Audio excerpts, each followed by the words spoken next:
one of the fastest and easiest ways to start gardening. Too much sun? Wait a second, just too small. Move them to the sink or move them outside. You have such a high risk of burning your plant. I've personally lost so many gardens I worked so hard to grow. This is all the plant's gonna get. You don't need to start over with your container garden every time you replant it. I lost all the plants I started in this cute little container. Meant to save you from the overwhelm and frustration and failures that I've experienced over the years. If you've ever tried to grow something in a pot and thought, why is this not working? This video is for you.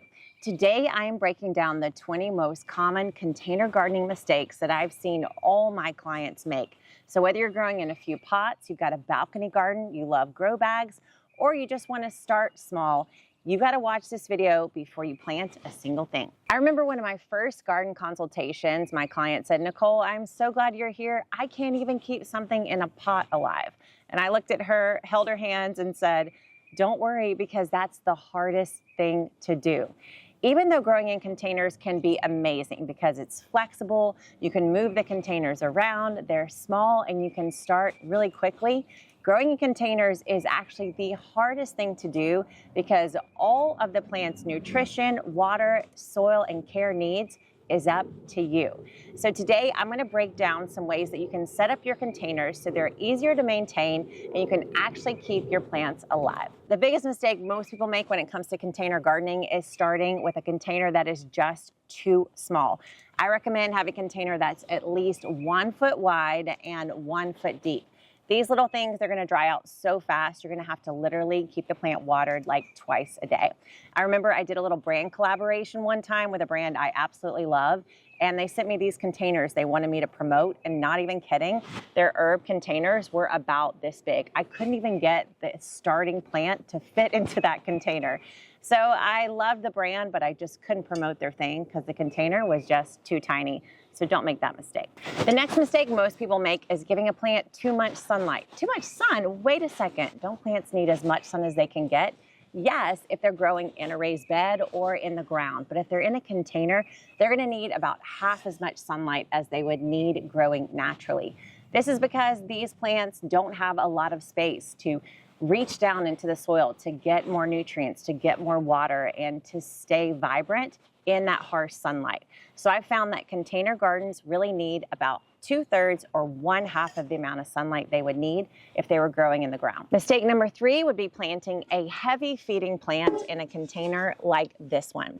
So if you're growing a plant that needs lots of nutrients, lots of water, and lots of soil space, the last thing you want to do is plant it in a pot. Even this, which is the right size, 1 foot wide, 1 foot deep, it's still not big enough for a heavy feeder. Something like tomatoes, squash, zucchini, those plants are going to need a big container to grow in.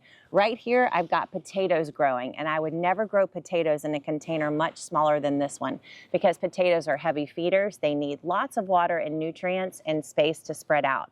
Putting them in this kind of container means I hardly have to do a thing to keep them growing, and they've got plenty of room to get all the food and nutrients they need. Mistake number 4 is not having a simple watering system.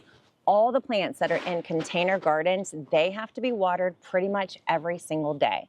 So you got to get yourself on a schedule to be sure you're keeping your container gardens watered. If you're not great with keeping a schedule, you want to have something that maintains the water on its own. Something like an Oya that you can stick down in the container, fill it up with water once a week, and let it self-water your garden throughout the week until you remember to come back and take care of it again.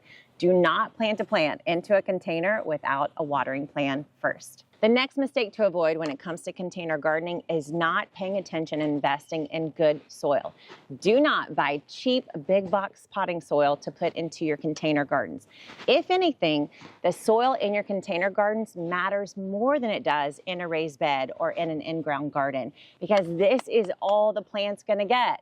So instead of the plant being able to reach its roots deep into the earth, instead of earthworms being able to come up and take care of your plants through a raised bed or in-ground garden, this is the extent of the ecosystem you're creating for your plants. So you want to start with a great soil mix. I recommend topsoil, compost, and coarse sand all mixed together with earthworm castings. I've got more details about my soil system right below this video. But don't skimp on the soil when you're building a container garden. The next mistake to avoid in container gardening, no matter how cute those little containers are at the store, you've got to get one that's got a drainage hole. If you don't have drainage in your container garden, no matter how many rocks or pebbles or little systems you build to keep the water off the roots of your plant, the roots on your plant are eventually going to rot. So if you buy a pot that doesn't have a drainage hole, you're basically signing yourself up for a lot of root rot. Once you've got a drainage hole, make sure you don't make the next mistake, which is not having a way to catch the drainage. So many of the containers we grow in, we want to have on our patios or decks or even indoors. And if you don't have a way to catch the water, I found that I'm more hesitant to water those plants when I know I've got to move them to the sink or move them outside, or if they're going to make a big mess on the balcony or patio. You want to be sure you've got a little drainage tray to catch all that water and be sure it doesn't make a mess. Then you can just use that water that drains off to water it again. The next mistake to avoid in container gardening is choosing plants that are going to outgrow the pot. Whenever you buy a plant for your container, you want to find out the maximum size that plant's going to grow to and buy a pot that can handle that growth. When we buy these plants, they're so tiny and they fool us into thinking that something this size will last throughout the duration of that plant's lifetime, but that cannot be further from the truth. So before you put a plant in a container, be sure the container matches the full maturity size of that plant. That being said, when you plant your container garden, you want to be sure there's as little soil exposed as possible. But even as you match the plant size to your container, you do want to be sure, even from the beginning, that you leave as little soil exposed as possible. So plant a variety of plants together in your container, cover the soil. This is going to mean that the nutrients will stay in your container longer, and your container is going to be less likely to dry out, meaning you don't have to water it quite as often. The next mistake to avoid is not making your pots portable. If you're putting in large containers or things that are going to weigh quite a lot, you want to be sure they're on wheels before you plant them up. As the seasons go, as the days warm up and cool down, you really want to be able to move your pots to different places on your property. Sometimes you want to have them exposed to as much sun as possible, like right at the start of spring. And then in the heat of the summer, you probably want to be able to roll them back and get them into some shade in the hottest part of the days.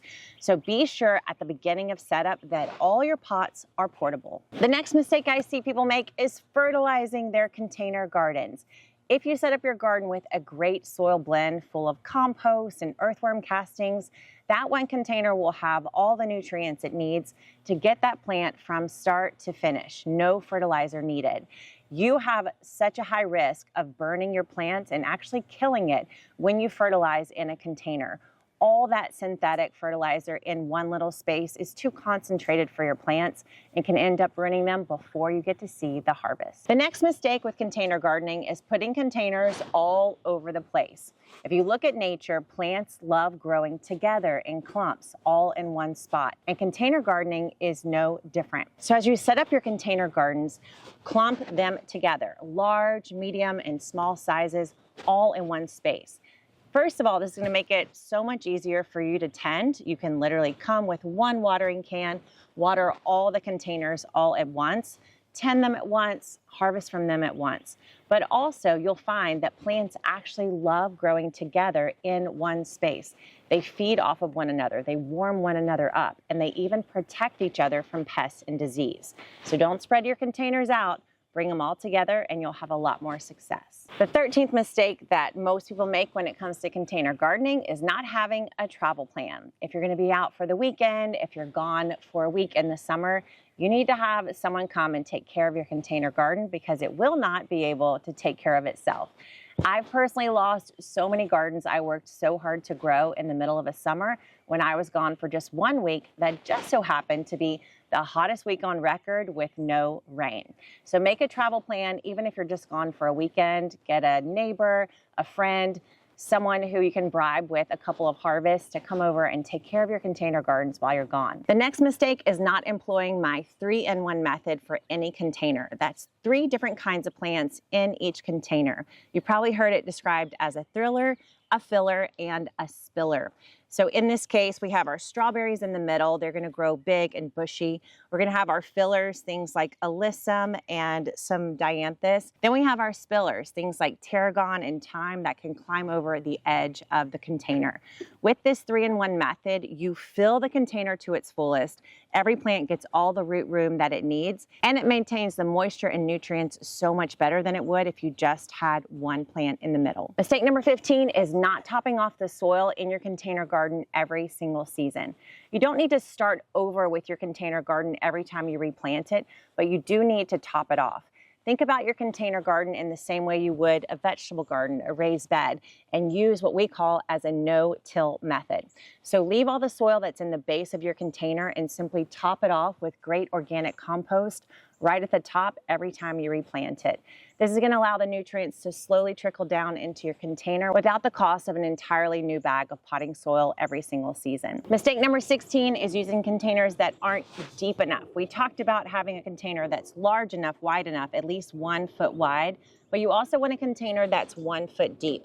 I've been tempted to use a container like this one because I wanted to grow salad and things that don't have deep roots. But I found that a container that's less than 1 foot deep is really just too hard to keep watered. I lost all the plants I started in this cute little container because it just wasn't deep enough. Mistake number 17 is ignoring the wind. If you've got your pots on a balcony or a patio or even just out in the middle of your yard, you need to remember that these things are much smaller than raised beds and they're much more fragile than in-ground gardens. So you want to be sure everything is nice and heavy. If you've got wheels in your containers, make sure they're locked, and just make sure everything in your garden is staked down so that it doesn't fly away or get toppled over when there's a windstorm or something kind of crazy happening in the middle of summer. Mistake number 18 is growing the wrong plant for the right season. Just because we're growing in containers does not mean that the season no longer matters.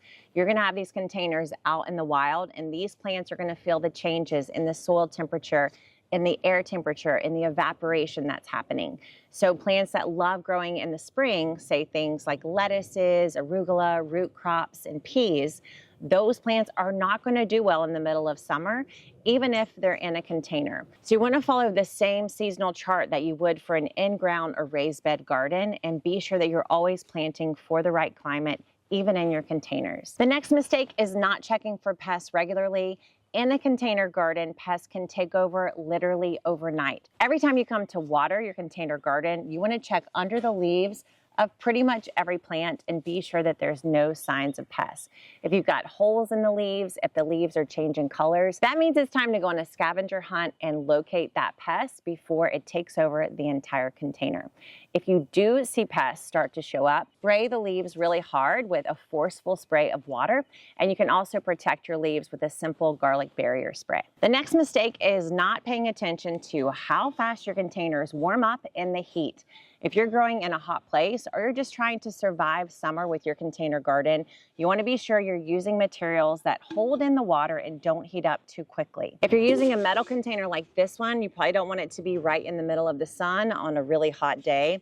Also, dark containers can tend to warm up faster than light containers. And unfortunately, terracotta pots will tend to pull the water away from your plant and into the clay instead of the other way around. This video is not meant to discourage you from growing in containers. This is one of the fastest and easiest ways to start gardening.